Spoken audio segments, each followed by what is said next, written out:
ഇന്ത്യയിലെ 140 കോടി ജനങ്ങളും തന്റെ കുടുംബമെന്ന് പ്രധാനമന്ത്രി നരേന്ദ്രമോദി. അപ്പോൾ ഞാനൊന്ന് ചോദിക്കട്ടെ, ഈ പറയുന്ന ഡൽഹിയിൽ സമരം ചെയ്യുന്ന കർഷകരും മണിപ്പൂരിൽ വെന്തുമരിച്ചു വീണ മനുഷ്യരുമൊന്നും ഇന്ത്യയിലായിരിക്കില്ല അല്ലേ? അല്ല, അവിടെയൊന്നും ഈ കുടുംബവും സ്നേഹവും ഒന്നും കണ്ടില്ല.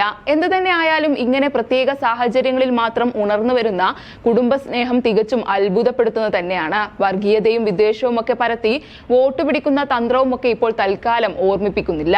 തനിക്കെതിരായ RJD നേതാവ് ലാലു പ്രസാദ് യാദവിന്റെ വ്യക്തി അധിക്ഷേപത്തിന് മറുപടിയുമായിരുന്നു പ്രധാനമന്ത്രി നരേന്ദ്രമോദിയുടെ പ്രതികരണം. പ്രധാനമന്ത്രിക്ക് കുടുംബമില്ലെന്നും അതിനാലാണ് അദ്ദേഹം കുടുംബാധിപത്യത്തിനെതിരെ സംസാരിക്കുന്നതെന്നുമായിരുന്നു ലാലുവിന്റെ പരിഹാസം. എന്നാൽ ഭാരതമാണ് തന്റെ കുടുംബമെന്നും 140 കോടി ജനങ്ങളാണ് തന്റെ കുടുംബാംഗങ്ങളെന്നുമാണ് ലാലുവിന് പ്രധാനമന്ത്രി നൽകിയ മറുപടി. ഇതൊക്കെ വാക്കുകൾ മാത്രമേ ഉള്ളൂ എന്നതാണ് മറ്റൊരു സത്യം. തെലങ്കാനയിൽ നടന്ന പൊതുറാലിയിൽ പ്രസംഗിക്കവെയായിരുന്നു പ്രധാനമന്ത്രിയുടെ മറുപടി. രാജ്യത്തെ ജനങ്ങൾ തന്നെയാണ് എന്റെ കുടുംബാംഗങ്ങൾ. എന്റെ ജീവിതം തുറന്ന പുസ്തകമാണ്. ഈ രാജ്യത്തിന് വേണ്ടിയാണ് ഞാൻ ജീവിക്കുന്നത്. മരിക്കുന്നതും അതിനുവേണ്ടി തന്നെയാകും.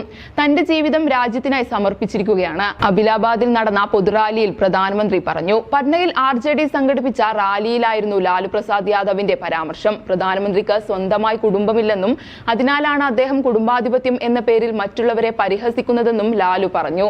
നരേന്ദ്രമോദി യഥാർത്ഥ ഹിന്ദു അല്ലെന്നും മാതാവ് മരിച്ചപ്പോൾ തല മുണ്ടനം ചെയ്തിരുന്നില്ല എന്നും ലാലു പ്രസാദ് പരിഹസിച്ചത്.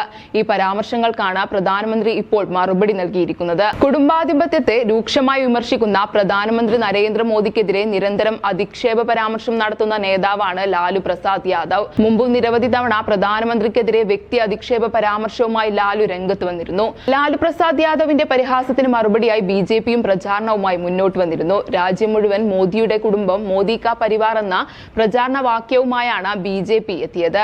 അതേസമയം തെലങ്കാനയിലെ അദിലാബാദിൽ നടന്ന റാലിയിൽ പ്രധാനമന്ത്രി കുടുംബാധിപത്യ പാർട്ടികളെ രൂക്ഷമായി വിമർശിച്ചു. അവയ്ക്ക് വ്യത്യസ്ത മുഖമുണ്ടാകും, എന്നാൽ നുണയും കൊള്ളയും പൊതു സ്വഭാവമാണ്. രാജ്യത്തെ 140 കോടി ജനങ്ങളും തന്റെ കുടുംബമാണെന്നും മോദി പറഞ്ഞു. രാജ്യം മുഴുവൻ തന്റെ കുടുംബമാണെന്ന പ്രധാനമന്ത്രി നരേന്ദ്രമോദിയുടെ പ്രസ്താവനയ്ക്ക് പിന്നാലെ ആഭ്യന്തരമന്ത്രി അമിത്ഷാ, BJP ദേശീയ അധ്യക്ഷൻ JP നഡ്ഡ, കേന്ദ്രമന്ത്രി നിതിൻ ഗഡ്കരി ഉൾപ്പെടെ മുതിർന്ന BJP നേതാക്കൾ സോഷ്യൽ മീഡിയ പ്രൊഫൈലിൽ മോദി കാ പരിവാർ എന്ന് ചേർക്കുകയും ചെയ്തിട്ടുണ്ട്.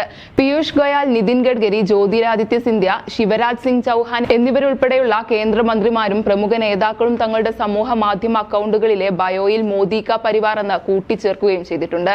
കഴിഞ്ഞ ലോക്സഭാ തെരഞ്ഞെടുപ്പിൽ മെയിൻ ബി ചൌക്കിദാർ എന്നായിരുന്നു BJPയുടെ പ്രചാരണ വാചകം. ഇതിന് സമാനമായാണ് മോദി കാ പരിവാർ എന്നത് BJP നേതാക്കൾ ഉയർത്തിക്കൊണ്ടുവരുന്നത്.